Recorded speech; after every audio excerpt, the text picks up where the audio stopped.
Waalaikumsalam warahmatullahi wabarakatuh. Rabbi shrah li sadri wa yassir li amri wahlul 'uqdatam min lisani yafqahu qawli. Apa kabar kalian semua? Semoga dalam keadaan sehat walafiat, dalam keadaan baik-baik saja. Di kesempatan kali ini saya melihat misalnya DM, melihat dari Facebook yang buat jualan saya tuh yang sapu jagat itu banyak sekali pertanyaan gitu kan. Di inboxnya juga banyak sekali pertanyaan. Bang, gunanya stroke up itu apa? Bang, gunanya bore up itu apa? Itu pertanyaan macam-macam itu. Terus, Bang, kenapa klep kok pada digedein gitu? Mungkin ini buat para senior gitu ya, para suhu, para yang istilahnya sudah lama lah berkecimpung di dunia motor, yang istilahnya buat bikin motor balap. Mungkin ini maaf itu, mungkin ditertawakan gitu, atau di senyum-senyum gedeg. Jadi gini, terkadang saya berpikir kalau orang maaf ini maaf, kalau orang benar-benar nggak ngerti, terkadang hal sepele aja atau bagaimana ya nggak ngerti gitu kan, kalau nggak dijelasin. Orang itu terlahir ke dunia nggak langsung hebat, nggak istilahnya langsung bisa gitu kan. Kalau misalnya dia bilang gue langsung bisa, langsung hebat, begini nggak mungkin gitu, harus ada proses. Bisa kita sebut gini, walau memang sedikit kecil adalah sebutan, mungkin kalau di dunia pergoiban itu majeduk. Itu benar-benar istilahnya dia nggak perlu belajar tentang apa-apa, tapi dia langsung mengerti itu di dunia kegoiban gitu. Tapi tetap semua pasti ada ujung pangkal gitu. Bapaknya bukan mekanik, bapaknya kuli gini-gini, nggak taunya engkongnya atau uaknya atau siapalah gitu. Pasti ada darah keturunan secara kagak langsung mengalir di dirinya, atau istilahnya seperti mungkin memang di diahnya sudah ada kecintaan di dunia otomotif, berbeda dengan saudara-saudaranya, seperti itu bisa. Tapi apa juga semua harus dengan proses, harus dengan belajar. Belajar ini nggak selamanya dia harus melihat, istilahnya harus benar-benar belajar, benar-benar duduk, pegang pulpen, buku, oh begini, oh begitu, oh begini. Belajar terbaik itu belajar pada pengalaman, belajar langsung di lapangan, langsung praktek. Semisal contoh, orang yang dipaksa belajar, orang yang dipaksa benar-benar suruh belajar, pasti gampang gabut, gampang bete. Yang ada apa-apa tuh kalau udah dipaksakan udah pasti nggak bakalan enak gitu. Seperti istilahnya dia suka banget makan, kayak saya lah, mie ayam gitu. Waktu makan semangkok itu ya enak gitu ya, tapi saya dikasih sampai 10 mangkok gitu. Yang ada mungkin yang ada malah trauma saya ngeliat mie ayam itu, mungkin saya jadi malah muntah-muntah gitu, jadi karena terlalu kenyang gitu.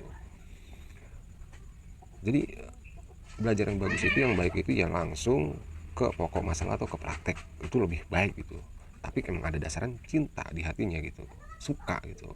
Sama kita juga kalau kayak perumpamaan suka sama perempuan gitu, udah pasti kan, pasti orang itu berpikir cewek gue makannya gimana ya, tidurnya bagaimana ya, mama buang airnya bagaimana ya, karena dia suka itu apa aja dia pengen tahu. Nah itu yang lebih mantep lagi gitu. Seperti di dunia otomotif, dia kalau udah cinta, apa gunanya krek as, apa gunanya klep besar, apa gunanya bore up, apa gunanya noken as, apa gunanya magnet.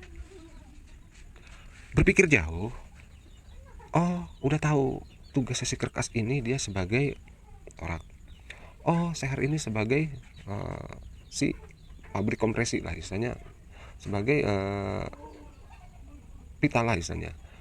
Oh si klep ini tugasnya untuk ini, dan dia diatur sama si noken as. Terus dia tahu cara kerja sampai dia berinovasi. Gimana kalau kertas standar itu kan langkahnya cuma sekian, pengen tahu kalau gue majuin gitu. Karena dipikir ternyata lebih tinggi, langkah itu lebih jalan atas bawah, bisa kayak gitu. Karena itu otaknya berkembang berjalan. Jadi saya di sini intinya begini, saya bukan yang ngematiin orang usaha, seperti ibaratnya yang udah pada punya bengkel kebut lah istilahnya, atau senior-senior nih, sialan nih bocah nih, dasar res-resan rengginang, sombong banget baru gini. Demi Allah saya bukannya sombong, saya cuman istilahnya pengen berbagi. Toh ilmu kalau mati nggak bakal dibawa mati gitu loh, tapi justru ilmu yang bermanfaat itu ilmu yang diamalkan kan gitu. Di sini saya toh bukan juga mau mengajarin, enggak, saya nggak ngerasa kebiasaan, enggak. Tapi di sini saya cuman ini loh yang saya tahu gitu, saya cuma mau berbagi. Kalau emang masih kurang atau salah silahkan jawab di kolom komentar gitu, dan mohon dibenarkan, karena saya hanyalah makhluk manusia, misalnya tempatnya salah dan hilaf, tempatnya paling mudah itu berbuat kesalahan gitu. Kalau saya berpikir gini, ya saya sih memang terima order buat mesin lah, head lah, porting polish gitu, kayak istilahnya bikin noken as atau 2 tak lah sampai ngorek atau gimana, saya terima gitu. Tapi kalau ada yang bertanya begini, saya kasih sedetail-detailnya gitu loh. Tapi yang namanya manusia kan begini, saya bilang, beda tangan beda rasa bos, gitu. Karena feelingnya berbeda.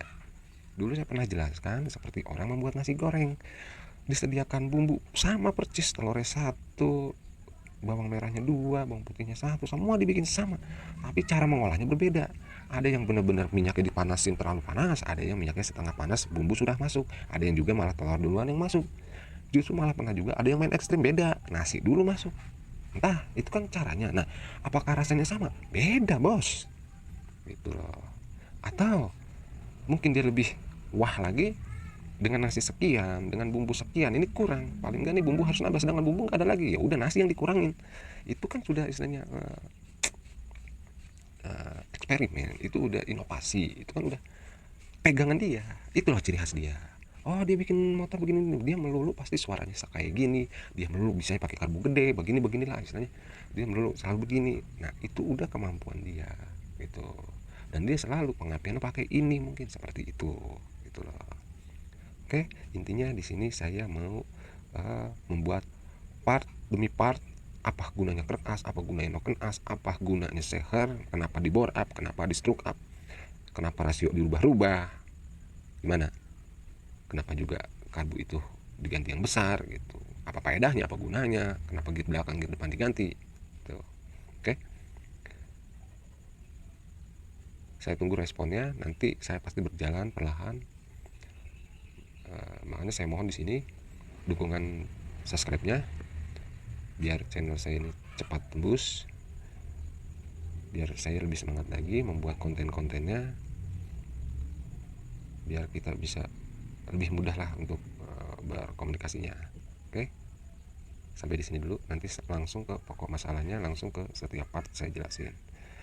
Ini kalau mau diberi judul apa, saya mohon masukan, silahkan. Kalau yang mau beli judul apa fungsi motor atau apa fungsi bore up stroke up, silahkan dibantu saya. Oke, assalamualaikum warahmatullahi wabarakatuh.